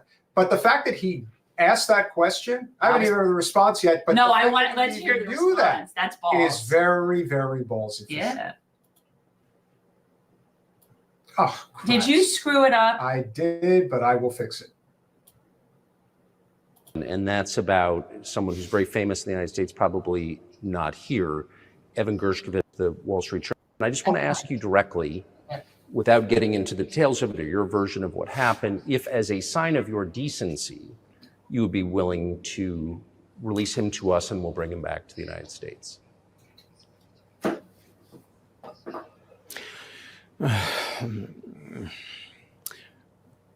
Мы столько сделали жестов доброй воли, что, мне кажется, мы исчерпали все лимиты. We have done so many gestures of goodwill out of decency that I think we have run out of them. Ни разу не ответил. Но we have never seen anyone reciprocate to us in a similar manner. However, in theory, we can say that we do not rule out that we can do that if our partners take reciprocal steps. Okay, so when I talk about the partners, I first of all refer to special services. Special services are in contact with one another. They are talking about the matter in question. Well, I don't know him, again, I don't know him enough to say that you would take that at face value or take his word that he would be willing to discuss it if we would show a gesture. And I agree. I have no doubt that, oh, awesome. Awesome, Teresa. I have no doubt, don't do that one. You do it in the middle of the thing. Then I lose it. Yeah, then I lose it. Go ahead. I don't remember now. See, you do remember. I kind of don't. Yeah, you do. I really don't. Oh, about Putin. What was we were talking about? Putin. That he would actually make an exchange. Well, and maybe he would. Maybe he's lying. Maybe he wouldn't. But I have no doubt that what he's saying about that, even if they were to make gestures, they don't ever get it reciprocated. That I believe. I believe that because we have a country wherein apparently the president is not capable of overruling the deep state. So if you have a president that says something like, I don't know, Obama said, I'm going to close down Guantanamo Bay, and yet there it still sits. So clearly you weren't able to do that. So when we talk about releasing political prisoners, my thought goes to clearly the president doesn't really even have control of that situation. Certainly not in this country. So I don't blame him for not trusting any sort of reciprocation on anything. And I really have no concept as to what Russian people we have in political incarcerated here. I don't know anything about our political prisoner Russian. No, but there's exchange. a lot of things that we do not know about and we're not allowed to know about because the average American thinks that they're informed, and the truth is they're either uninformed or ill-informed. We could bring on someone who is informed because I know a few people that would know the answers to these questions. But I would definitely say that I bet Ray McGovern would know. I bet John Kiriakou would know the answers to some of these questions. And I would say that probably the biggest reason that they didn't want this interview to go is because they do not want Putin and the Russians to be shown in a human light in any capacity. No, because he came off very reasonable. He did. And part of the reason he comes off reasonable is because Putin is he's always played his hand with an ace in the hole. You want to know what I think? I think that if you were to show him enough times between now and November, you could get enough people to write him in. Truthfully. Yeah, I'm not. He comes off infinitely more competent than Biden does. Like I'm saying, like he at least comes off like a competent person.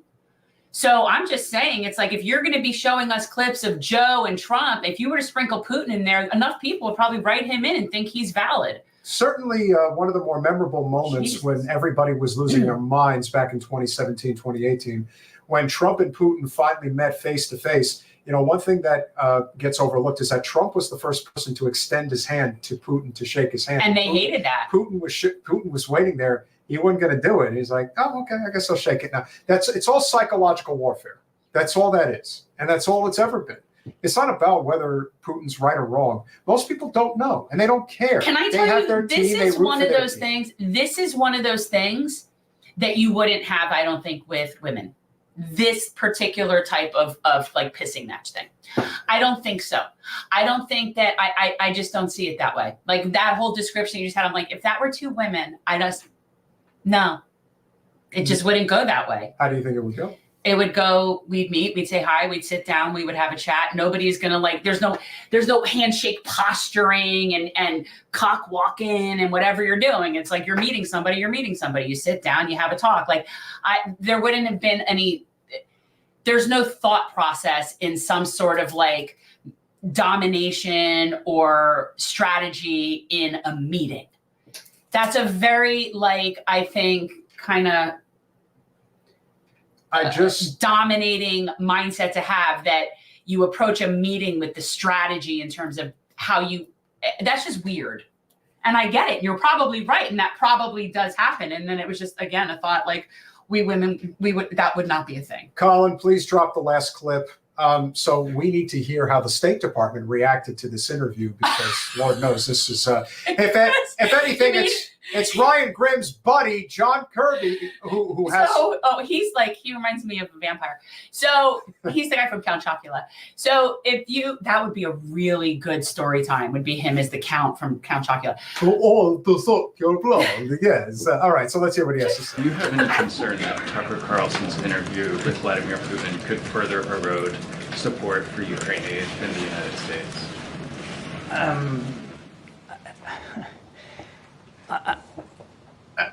We're convinced that there is strong bipartisan support on Capitol Hill for supporting Ukraine. Not so much. We know there's efforts now to bring something up onto the Senate floor for a vote that would have Ukraine, Israel, Indo-Pacific, and humanitarian assistance, so supplemental funding in it, and without the border. Notice how he doesn't mention whether or not there's public support. We think we can wrangle the votes. We don't care that nobody wants this, but we can wrangle the votes. You know, this is the same thing that we were talking about earlier as it relates to the bill that they are trying to push through regarding the border crisis, and no one wants to talk about, is just really a endless war military industrial complex bill. 85% of the bill is split amongst 3 countries, 2 of them, of course, being Ukraine and Israel. So when they come on here and suggest that, the Republicans are just racist and, they want to close the border and not let immigrants, it's like, okay. And you know what? That might play had Joe's and his administration not been still doing the same wall the whole time. That would play if there was any difference, but there isn't. There's no difference. And to this day, Obama is still the #1 deporter. And I can't say that Ray J is wrong. I'm not going to say the name, but I can't say he's wrong. I'll tell you what, though, and this is he is, that's true, but they ain't got nothing on Israel. No. Nothing. Talk about a Google every way you turn. that is just like how it is the root of like all policing evil and tactical evil, and that's where that is the root of all things propaganda. It's not good. Serious stuff. We'll let senators work that out. The president believes that support for Ukraine is critical, particularly right now, as Russia continues to try to hit their defense industrial base, continue to hit their units on that battlefront from east to south. It's vital, and he's confident that, and based on the meetings he's had with leaders on Capitol Hill and the discussions he's had, certainly over recent weeks, that again, the leadership, even on the House side, the leadership is solidly in support of supporting Ukraine. Now, how they're going to be affected or impacted by. Hey, Travers. Stop it. Travers, I wasn't saying that it would be better. I was just saying that particular thing that Peter was talking about with like an introductory posturing is just something that women, that's just not one of our things. That's what I was saying. Yeah. Damn this thing. Talk about annoying. You keep hitting it with your little finger. That thing. The American people know well who's at fault here. And I think they know that there was no grounds whatsoever for the invasion on February 22nd, 2 years ago. He invaded a neighboring country without provocation. They know that. Invading a neighboring country without provocation. And yes, the American people do know that because that's what they've been told. You're right. They do believe that. Yeah. But it isn't because it's true. And I let me tell you something. Let me tell you something. He's pretty friggin' smooth. Okay. Because notice what he's saying. He's not saying that's what happened. CIA, I think. No, he's got the word play down very, very well. So notice what he's saying. Just go back a second and hear that, because he's not saying that it didn't happen. He's saying Americans or that it's Americans don't believe that, right? Potentially erode that further, not just in the halls of Congress, but among the people. The American people know well who's at fault here. And I think they know that there was no grounds whatsoever for the invasion on February 22nd, 2 years ago. He invaded a neighboring country without provocation. Ukraine wasn't a threat to anybody, and the American people understand that. And the American people understand what Ukraine's fighting for. And all they're asking for is our help. They're not asking for American boots on the ground. Again, I don't think the American people are going to be swayed by one single interview. And I think anybody that watches that interview, again, I haven't seen whatever's said. And he's saying he hasn't seen it. Make sure remember, you're listening to Vladimir Putin. And you shouldn't take at face value anything he has to say. Oh, that's how we feel about you. It's such a projection. They project everything. Why don't they just all admit that they all lie? And that is sort of the nature of... But do you see what he's saying? He's not saying whether or not something is or is not a good idea. No. He's simply saying the American people will support it. Well, yes, because they're brainwashed to do so. He is like... That's as good as from somebody who used to do like news releases and press. That's as good as arguing over how is. Like that guy is slick. The American people. The American people know. Because we tell so them it doesn't right. It doesn't mean it's true, but they know it. So the American people know it was done without provocation. Notice he didn't say it was done without provocation. Do you see that? He said the American people know it was done without provocation. Brilliant, really. Like it's really it's really that's some seriously good like wordplay level indoctrination right there. Like would you even caught that's what he was doing? How to get around that? Not necessarily. Also, people notice every time when you're looking at headlines whether they're using active or passive voice. When they use it about Palestinians, it's always passive voice. When they use it about Israel, it's always active voice. So, for example, Palestinians die. Israelis get killed by Palestinians. Propaganda. Right? So the wording is everything. I almost want to do like a segment where I take a bunch of headlines and rewrite them how they should look, like if they were actually like just fact without slant, and just put out fact. And it would be fascinating to people to see like what they read, how different it would look if we took out all the slanting. It would be totally different. Let's end on a funny, positive note. We have something funny? Yeah. Nikki Haley says Trump rigged Nevada, claims it was such a scam. She lost to none of the candidates in the Nevada primary. That didn't count, even though the Nevada caucus will take place this evening, in which Trump will almost assuredly walk away. When was that? Okay, so the Nevada primary was when? Today? It was Tuesday? Tuesday? Because, you know, apparently South Carolina had like a primary on a Sunday morning or something bizarre like that. I don't know what happened with that. It's like all of a sudden I woke up and it wasn't the day after an election day. And it's like, oh, South Carolina had their primary. It was like they had it in the dark. You know, 4% voter turnout, but Joe Biden won by a landslide. Yeah. 4% voter turnout. There's also one thing that we do have to say, and we do have to mention this, and I think it's important. And I don't want to deter anybody's feelings about her or if they supported her campaign. Can we not? It's just no. I have to say this.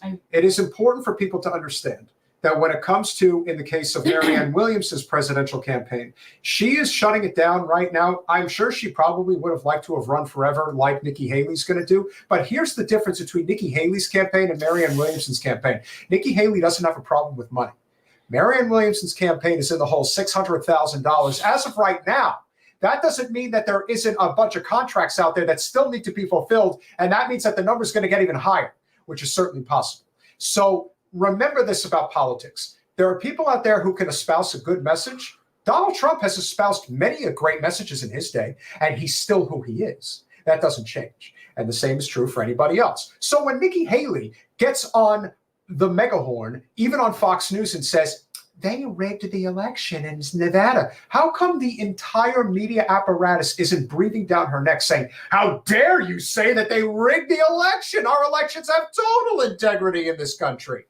It's because when Donald Trump does it, people actually listen and they are willing to fight back against the system. Now, Donald Trump only says it for self-serving purposes. And sometimes he's correct and sometimes he's not. He can give two It's like a shits. broken clock. Like, yeah, if you call out election and corruption and stuff like that, yeah, it's often the case. But that doesn't necessarily mean it's done in the way he says how it's done. Like, it's just sort of like locally here, where he's like, yeah, they cheated me. We're like, yeah, we know, but it isn't in the manner in which you think it is. Well, that was the only thing that we didn't discuss with Jose Vega, which I think is very true, and that is there are too many people still. I think that the corner is turning, but there are still too many people who would really rather just bury their head in the sand and not know. They don't want to know that our country is a joke. They don't want to know that elections are not on the level. They don't want to know that their representatives, like our congresswoman, are literally bought and paid for by corporate special interest money. And he's right. You have to overcompensate significantly to overcompensate for you do, the because cheating factor. There are, especially in New York City, and especially in a place Everywhere. like the Bronx, they are people that live on the Upper Ballot East and harvesting. Upper West Side and in downtown in the Bowery and the Village and places like that. They rely on people who live in Harlem and the Bronx to work menial slave labor jobs so they can live like the kings that they live like in New York City. That's why they have to keep those areas down. And it very much is like that. It very much is like that. But you know what I just realized sitting here? We lost the most ballot harvesting area of our district. We did. That's really good. Yeah. That's so nice to know.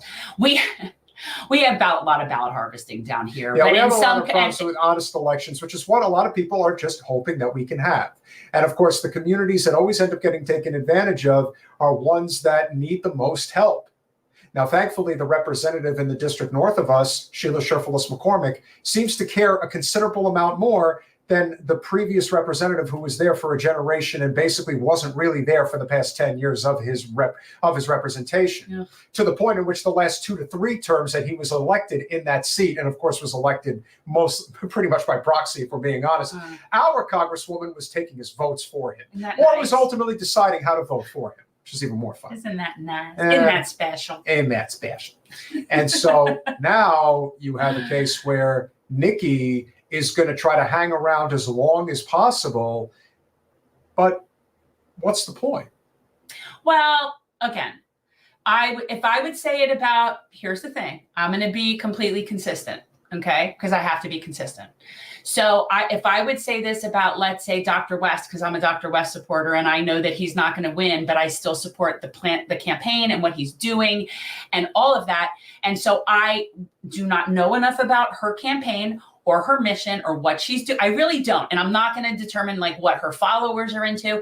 But if she has a campaign that serves another purpose in terms of message, platform, whatever, I need to at least hold true that she should do what she's doing. Okay. So if she has people that are supporting her and she has the money to do so and they want to do that and she's representing a certain sect of people, and that message and that platform, then I, as a person who has to be consistent, would say, okay, well, good. Then if that was my message that I wanted to support, I would keep supporting it too, because it's promoting a message. Can you imagine, though, running in a primary? But I really don't know about her. Can you imagine, though, running in a primary in Nevada and they ultimately vote for none of these candidates and they win by 30 points over Nikki Haley? Wow. I saw somebody flashed earlier say something like we should do Brewster's Millions and vote none of the above. Yes. I think that was Ray J who put that in. Well, what they're doing in that whole thing going down in Michigan is abandon Biden. Yeah, they're creating a whole bunch of people are gonna. That's the movement is abandon Biden. And that they're doing it in the same vein of none of the above instead of, because they don't want Trump either. And they don't want to be, and we're not going to be scared into voting for Joe is what they're saying. Ghislaine conspiracy theory. That's a good name. Yeah, no. Cornell Pop. Cornell Pop was a bad dude. And that would make a great marketing thing, like Joe next to Dr. West. Here's the thing about Dr. West, and I don't know that I could still have like a normal conversation with him quite yet. But like, he is definitely someone that would laugh at that. Like, he is someone that I would do a shirt. Cornell Pop was a bad dude. Like, he is definitely, look, when you come out with your original launch and your original stuff, and you're basically following the footsteps of Shaft, and you've got that whole retro vibe. Yeah, no, he definitely is someone who can like he sees himself, he laughs, what he gets what certain things that are funny. I think he's got a good sense of humor. So, but then again, I love him. It is entirely possible that, and we'll leave on this note, President Biden is not going to be reelected as president of the United States. I think we can safely say that. I think we all know. I mean, really, can we? Here's the thing. If it were the same exact battle, head to head, I think he can win. But because there's the RFK, because there's these other things, could he win because it won't be that many people needed to win? That's the only reason. But do I think that if it was a repeat? No, because here, well, yes, I understand that. That's what I'm saying. If it were head to head, then there's no way Joe could win again. There's just not. There's too many people that voted for him that will not vote for him again, and he barely won, and I don't need to do the math. Well, here's the thing. You can pretty much guarantee you can take Michigan off the board. Oh, so when you do there is no coming back for him. If you flip that one state, and then you flip a state like Georgia, which almost assuredly the only thing that would save those states would be if the Democratic Party put someone else in, and that person was remotely palatable to those people. But Joe Biden is not going to, he can't win. He barely won last time, and he's only losing votes. Okay. However, that doesn't account for Green Party, Libertarian Party, a potential Kennedy Ventura ticket, all of these things that make it to where it is so leveled out that could Joe slip by with a plurality or a minimal plurality? Yes. That could happen. Colinello, I don't agree, because I've seen enough of the numbers where it's pretty much split evenly. I think Trump's base is tighter. I think there's more disaffected independent voters. And remember, once you get that third candidate into the mix, then Trump really could win theoretically with just his base. He wouldn't necessarily need to expand it significantly. Biden doesn't have a base. Biden doesn't have that. That's the problem. He only has the vote blue no matter whose. That's all he has. At this point, that is what he has. It's just not going to be good enough. He barely won last time, right? So that's not good enough. However, depending on the other candidates, who knows what the libertarians are going to throw in? Jill Stein's going to be in there. And yeah, all those are small things, but in some states, small things add up. I just don't see how I don't see how, if it was back to just Trump Biden, Trump's winning. There's no, Biden is not redeemable at this point to me. And I don't mean in my opinion, I mean as a perception of looking what other, he isn't to me either, but I mean, from my perspective, looking at what people are saying, looking at polling, looking at that there's an abandoned Biden movement by Democrats. It's not promising. If you guys are so inclined, as you know, we're a small but mighty channel, but any contributions that you make are tremendously appreciated. You go to patreon.com/generational change. For as little as $5 a month, you can become a supporter of our small but mighty channel. And as you can see, we've had some wonderful increases in our numbers. We have a new Patreon option situation that I wanted to tell you. So there have been people that have asked, is there a way to make a one-time donation? Okay. And other than Cash App, which you can donate on Cash App, and that's great. If somebody does want to donate, somebody had asked if they could donate on Patreon. So what I did was, there's actually a store that they have now that's a feature, a shop on Patreon. And I put on some things that are donations, but that come with gen art. So everybody gets custom gen art, right? But it's a donation. So there are options there to do a one-time donation if you don't necessarily want to be a member. That's what I'm saying. Carla Harrington. There you go. So there you go, guys. Any and all help that you can provide is tremendously appreciated. We will have Margaret Kimberly next Thursday. We have not figured out our show for What happened to our other guest tonight? I guess Mr. Shrewsbury didn't respond. I sent the email this morning. But we had his assistant. Yeah. Interesting. Okay. I was set up by a friend of ours. Oh, well. Hey, listen. It happens. But he is running. And I will say this, guys, check out his name is Zach Shrewsbury. Shrewsbury. He is running for you. Shrewsbury's taste like Shrewsbury's. I'm just saying. That's not Shrewsbury's. I know, Snosberry's. It's Snosberry's. But Okay, still, so it Zach Shrewsbury is running for U.S. Senate in West Virginia. He is running for the seat that Joe Manchin is vacating.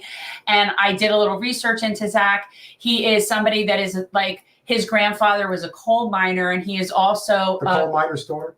He is like third generation, So he's the West Virginian. He's a grandson of a coal miner. No, he's the son of a coal miner's daughter. He's the son of a coal miner's daughter. I'm just saying. But in any event, what could have been his father's father? I don't know. Maybe but he he's had two also, fathers, can you you never stop? know. He's also a veteran. And he is also someone who is endorsed by an organization that I'm affiliated with called Catch Fire. Thank you, Tony. So he is also endorsed by Catch Fire. And I was one of the people that voted to endorse him because he's just a really good candidate. Now, I'm really not entirely sure what the field looks like right now in West Virginia for that Senate seat, but Zach Shrewsbury is definitely a really solid candidate and is definitely on with all the issues.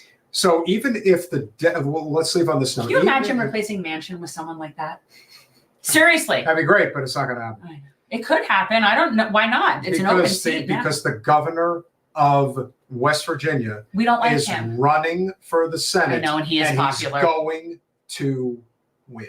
Okay, well, that sucks, but I still think that, again, he's actually a governor that's not entirely terrible. So we should still be supporting campaigns and platforms Yes, that are 100%. promoting our mission and our message and 100%. building up networks, community, and infrastructure in those areas, such as West Virginia, that has been neglected like as much as any state in this country. So that's why it's important to support people like that, because they're fighting for their communities too, and those are the people we need. Even if the Dems do replace Joe and somebody else takes the helm, I don't care if it's Kamala. The point is, thank you, Tony. I have a point. You don't have to overdo it. The point is on top of your head. I just pictured Kamala being sworn in, and it was just fucking funny. Teresa, Madonna mia, grazie. I love it. Whoever else has got something She's like before we go. paying a T-shirt toll. Yeah, I know, really. She liked it. We do have you cannot manufacture a candidate into the White House. You can't do it. You can't. You can't at this point just all of a sudden say, oh, hey, we're going to support Kamala. Oh, hey, we're going to support Newsom, and that's who's going to be president. You didn't have a primary. Pete Buttigieg. Oh, let me tell you, he'd love to get hit. Can I, and this is the funniest thing about this to me that I will never, ever get over. So guys, Pete Buttigieg, who is the mayor of South Bend, Indiana, which is actually a cute place. It's not a bad town, although he was horrid and screwed it up. Terrible. But here's the thing that's so interesting. So this is somebody who not only ran for president, but is now sitting as Secretary of Transportation, and really has been being groomed to be a president-like person, right? It's a joke. So I want you guys to understand this. Mayor Pete Buttigieg was elected by less than half of the amount of votes that I got running for Congress in a primary. And that's where the real votes get taken into He account. got less than half the amount of votes that I got in a congressional district in a primary where there's very low voter turnout. Primaries are where you really earn the votes because in the general, it's generally, again, it usually goes along party So lines. my point being, not that, I had so many votes. Point being is he had so little. Point being that somebody at that level that would even be thought of correct. Just manufactured. He comes from poof. We have much better mayors that we would recommend. Like if you're interested in mayors. Mayor Ryan. Mayor Sordo. Mayor Brown. Wait till Angelo. Mayor Angelo. When he gets there. But Angeloni. We have a lot of decent mayors that and they have won by a ton more votes than Buttigieg. Jen, why didn't you run against Rick Scott? Come on, don't you have the tolerance to do something so? First of all, I'm not doing a statewide race. That's just not. It's not this state. And also, I'm not the right candidate for a statewide race. I'm just not. Perlman can't get elected. Look, I'm not saying that necessarily, but just all of it. I mean, this just because I might be a good demographic for one seat doesn't mean I'm right for another seat. Mayor Tony. I like that. Tony Gabagool, you know, that'd be a good one. If you guys haven't seen the movie The Green Book, I highly recommend it. I haven't seen it. I love that movie. I love that movie. I watch it every time it's on, and I know it's probably one of those movies that annoy people. Yes, and that is the point, Chris, and that is the point across the board of a lot of things that we see here in politics, but especially on the Democratic Party side. Yeah, they have a propensity to manufacture candidates all in the name of DEI, almost overwhelmingly. They think, well, it's not just that they think that it helps them. It's all that they have. They don't have policies, so they have to have identity. Because they would have to identify with the fact that the economic system is completely broken. Yes, the Green Book. There is still the Republican Party that has a base of voters that truly believes in the free market, even though the free market is completely captured by corporate power. Okay, we're going to just have a brief word about this because it's a really, really good movie. And we are in Black History Month. Therefore, I feel like I can make a segue into this. So now you're going to make your little... I'm going to make my spiel for this movie that I love. It's called The Green Book. It was in the theaters a few years back. I catch it on TV now. It's awesome. It's Viggo Mortensen and the I cannot pronounce his name. The man, he is just so beautiful. He was also in the Hunger Games Catching Fire. Metal has an opinion. I know that. No, I know that it is one of those white savior movies. However, it is actually based upon true people that did stay friends forever. And it was a Black man who was a musician who lived above Carnegie Hall, and it was the white Italian guy, and he was his. So the How did you get to Carnegie Hall? A lot of practice. So you just, or an Uber, that's what my son did. But so it is a true story, but regardless, white savior shit or not, it's a really, really good movie. Thank you. It's just a really good movie. There's just a lot of good parts. And what's the guy's name? Mahalal. Oh God. If I thought I was a gringo for Spanish, I'm not any better with anything remotely African. Like, that's just not even, I feel it's just sad. Yeah, he was in House of Cards. He was also in Lost. He's been in tons of things. He was in the 4400, which I also really like. He's adorable, but it's just a very good movie. Smash that like button, share, subscribe, do all those wonderful things that we ask you to do. It's called The Green Book, and the story is if you look up what The Green Book is, it was a book that was created like a AAA type of lodging, accommodation, travel book for Negroes in the South. Because when they were traveling in the South, there were only certain places they could stay. There's a very famous one in Miami that they were able to stay at in the 1950s. Well, but here's the thing. So for Northerners, people like in New York, then that's the premise of this story. They never heard of that. Like this, and not at this time. This was, I want to say it was in like the 50s, but the Northerners didn't know what the Green Book is. And so when he's driving him and he gets handed this Green Book and he looks at it and it's like just the epiphanies. And yes, I know it's stereotypical, but you know what? A lot of people just need that push. A lot of people aren't there. Plus, I really love Viggo Mortensen. Which is why you need to keep pushing. He's adorable. That's why you need to keep pushing when it comes to endless war, particularly what's going on in Gaza. And we can only talk about it over and over again, but we will keep talking about it because it is necessary. I feel like we didn't even that much today, but I watch it every day. Like I watch. In fact, doing this is like the only break that I feel like I get from not really thinking about that. Speaking truth to power is definitely par for the course. And what needs to be done in order for us to achieve that? Yes, Beauty Judge. That annoying, and that would make it happen. Travers, Daddy Wyndham, Teresa, Tony D, Ghislaine Conspiracy Theory. Travers, you got some competition in the room. You got another funny person. Just because there's a conspiracy doesn't mean it's not true. See, this is why I don't understand that word conspiracy theory. Well, that was coined by the CIA back in the 1960s. But here's the thing. But a conspiracy is a legitimate legal charge. It's brought against people. Why is there? What kind of theory? Chris Garrett, you don't like my movie, music, Metalopoly, Carla, of course, Schultze, great to see you here. The self-care maven, new person. Oh, Carla, by the way, anybody who does go on Patreon, if you like, if you like one of the little pictures. That's one price point, but you want another one. I'm not married to which one is at which price point. I just stuck images there to try to make it work. I think I'm getting most of them, but the chat has been very lively. You guys have been great.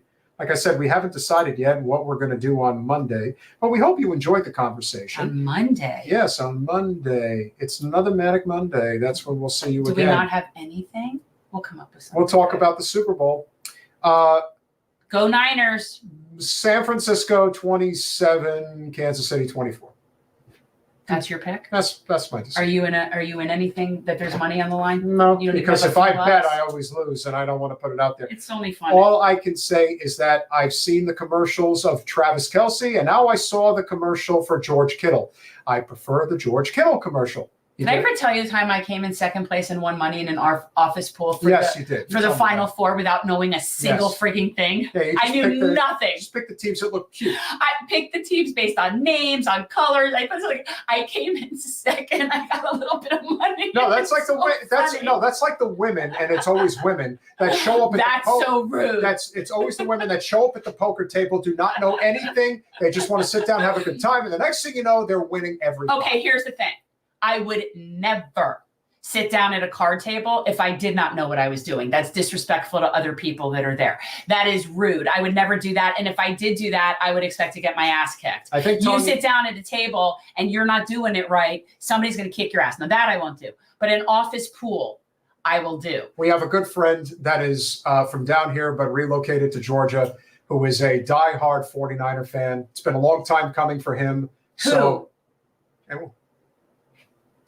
So how did I not know A1 was a 49er fan? Oh, now you know.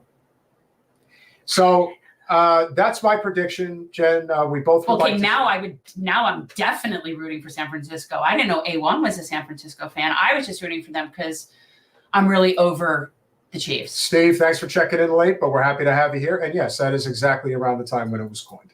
And not a surprise. Steve, do you know you look like a very young, attractive Jacques Cousteau? Oh, great. You got to become a $10 or $25 patron for that comment, Steve.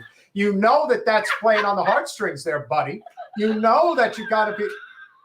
Travers, nice blue eyes, too. Yes. Travers, you smart ass weasel jokester of an Irishman. Of course you would have to put that out there. Of course you are. Yes. Of course you are. So, as I said, I'm going 27-24 San Francisco. I think it'll be a great game. I will be at my friend's house. Where are you going to be? I have no plans. I don't care. No, you don't want to. Well, I would invite you. I don't really. I mean, here's the thing. I don't care to necessarily watch. It's more about I'll check the score periodically and then find out who wins, unless my team is in it, and then I'm invested. Let's hope that the Dolphins actually know what they're doing. I used to watch for the ads, but now the whole concept offends me. Well, on Monday, we will be able to have a conversation about what do the Dolphins need to do to get to the Super Bowl in 2025. Why are we going to have that discussion? Well, because the season will be over and it's on to the offseason. It's got to start preparing. The season is already over, though. Well, officially will be over after the Super Bowl. That's all I'm saying. It didn't used to be that way. It didn't used to be that way. I understand. And I have issue with that, too. You don't play a Pro Bowl before the Super Bowl. That makes no sense whatsoever. Why not? Because the whole concept of the Pro Bowl was it was sort of like a fun thing. You had star people that would play. It wasn't like some brutal, horrible thing. You do it beforehand. A lot of the good people not going to play if they're in a game.